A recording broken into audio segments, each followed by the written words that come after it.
muy buena, ¿no? Y muy reconocida. De la Siena, La Niña Santa, La Mujer Sin Cabeza.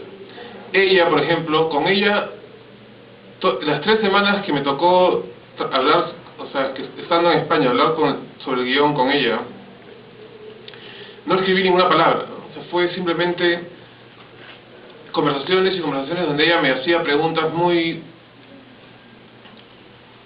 básicas, pero a la vez muy... iba al meollo de ¿por qué estás eligiendo esto? ¿Por qué hay un fantasma en la película? ¿Por qué hay, no? Preguntas muy... no necesariamente para hacerme cambiar de parecer, sino para que yo estuviera seguro de qué estaba escribiendo y qué quería contar, ¿no?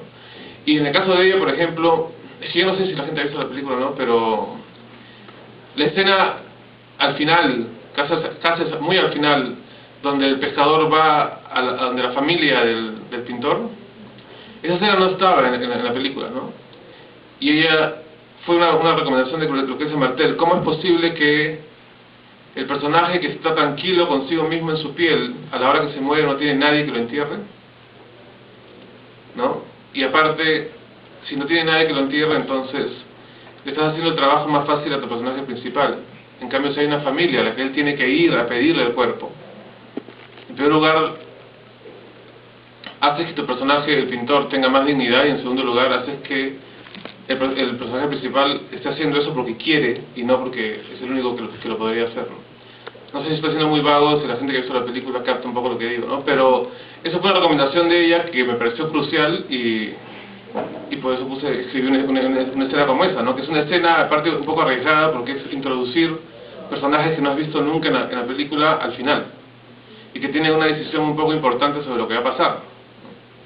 Quiere decir que con esa escena atabas varios cabos que en la primera versión no estaban tan claros.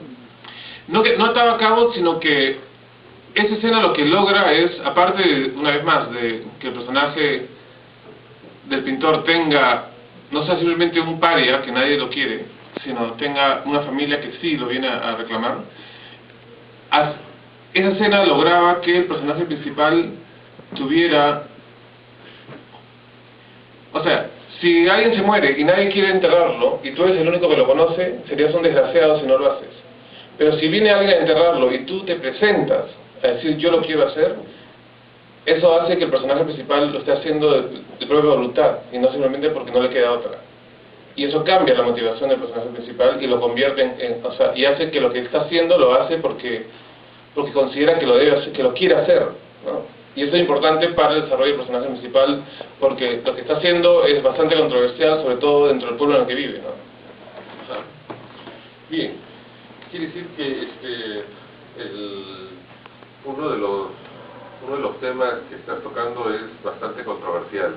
Era un material que aparentemente en la primera versión no era fácil de tratar y sobre todo era un material que podía tener muchas salidas.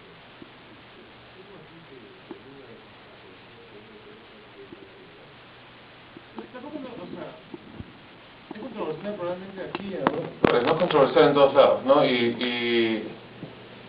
Y a la hora de escribir la película, a mí yo no estaba pensando en que si voy a escribir un tema controversial o no. Yo estaba pensando, quiero escribir una historia, eso es lo que me nace, esto es lo que quiero, de lo que quiero, estos personajes me interesan, este mundo me interesa, y esas relaciones, estos conflictos me interesan, y voy a tratar de hacer la película más sólida que pueda, ¿no? Tratando de entretener, de intrigar y de conmover al público, ¿no?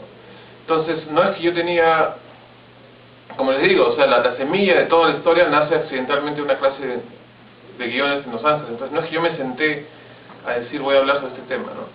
Y honestamente, la financiación comenzó de la película en Europa. Y en Europa les parecía eso algo interesante. Que hubiera dentro, en una película latinoamericana, un romance entre dos hombres que no se ve todos los jueves y domingos, ¿no? Les parecía... Eso creo que es lo que llamó la atención para que ellos quisieran financiar la película. Porque lo que está buscando Europa a la hora de financiar cine latinoamericano es que funciona cuando tienes un proyecto que encaja en eso y no funciona cuando no, ¿no? O sea, en mi caso, como les digo, o sea, era una película que estaba arraigada en un pueblo, en contradicciones que a pesar de que muchas veces están creadas por mí, resaltan un poco la cultura latinoamericana, la cultura del Perú, y a la vez está haciendo chocar eso con una sexualidad o una visión de la sexualidad mucho más liberal. Entonces, eso les parecía interesante. Bien, ahora que contamos con la...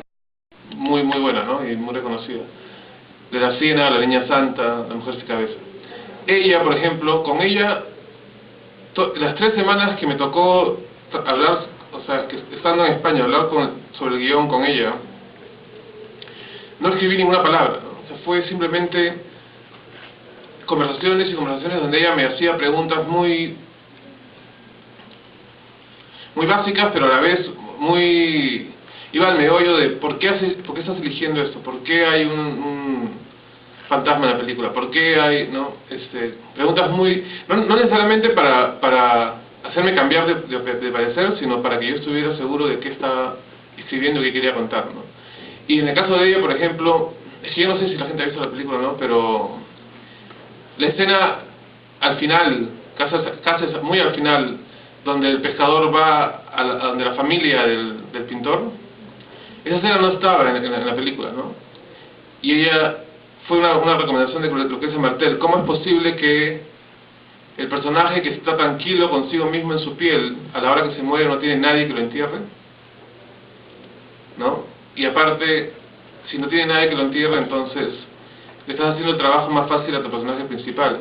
En cambio, si hay una familia a la que él tiene que ir a pedirle el cuerpo, en primer lugar, haces que tu personaje, el pintor, tenga más dignidad, y en segundo lugar, haces que el personaje principal esté haciendo eso porque quiere y no porque es el único que lo podría hacer, ¿no? No sé si estoy siendo muy vago, si la gente que ha visto la película capta un poco lo que digo, ¿no? Pero eso fue una recomendación de ella que me pareció crucial y por eso escribí una escena como esa, ¿no? Que es una escena, aparte, un poco arriesgada porque es introducir personajes que no has visto nunca en la película al final y que tienen una decisión un poco importante sobre lo que va a pasar. Quiere decir que con esa escena atabas varios cabos que en la primera versión no estaban tan claros. No ataba cabos, sino que esa escena lo que logra es, aparte, una vez más, de que el personaje del pintor tenga, no sea simplemente un paria, que nadie lo quiere, sino tenga una familia que sí lo viene a reclamar. Esa escena lograba que el personaje principal tuviera... O sea, si alguien se muere y nadie quiere enterrarlo, y tú eres el único que lo conoce, serías un desgraciado si no lo haces. Pero si viene alguien a enterrarlo y tú te presentas a decir yo lo quiero hacer, eso hace que el personaje principal lo esté haciendo de propia voluntad, y no simplemente porque no le queda otra. Y eso cambia la motivación del personaje principal y lo convierte o sea, y hace que lo que está haciendo lo hace porque considera que lo debe hacer, que lo quiere hacer, ¿no? Y eso es importante para el desarrollo del personaje principal, porque lo que está haciendo es bastante controversial, sobre todo dentro del pueblo en el que vive, ¿no? Ajá. Bien, quiere decir que uno de los temas que estás tocando es bastante controversial. Era un material que aparentemente en la primera versión no era fácil de tratar, y sobre todo era un material que podía tener muchas aristas.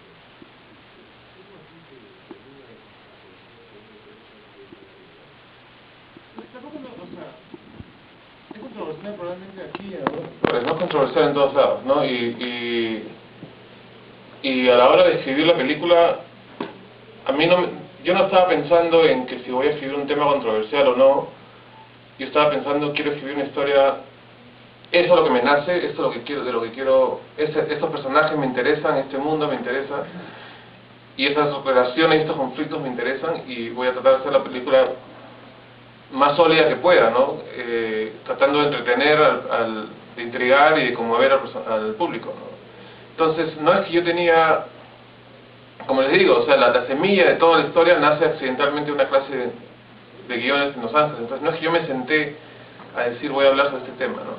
Y honestamente, la financiación comenzó de la película en Europa, y en Europa les parecía eso algo interesante, que hubiera en una película latinoamericana un romance entre dos hombres que no se ve todos los jueves y domingos, ¿no? Les parecía... Eso creo que es lo que llamó la atención para que ellos quisieran financiar la película, porque lo que está buscando Europa a la hora de financiar cine latinoamericano es que funciona cuando tienes un proyecto que encaja en eso y no funciona cuando no, ¿no? O sea, en mi caso, como les digo, o sea, era una película que estaba arraigada en un pueblo, en contradicciones que a pesar de que muchas veces están creadas por mí, resaltan un poco la cultura latinoamericana, la cultura del Perú, y a la vez está haciendo chocar eso con una sexualidad o una visión de la sexualidad mucho más liberal. Entonces, eso les parecía interesante.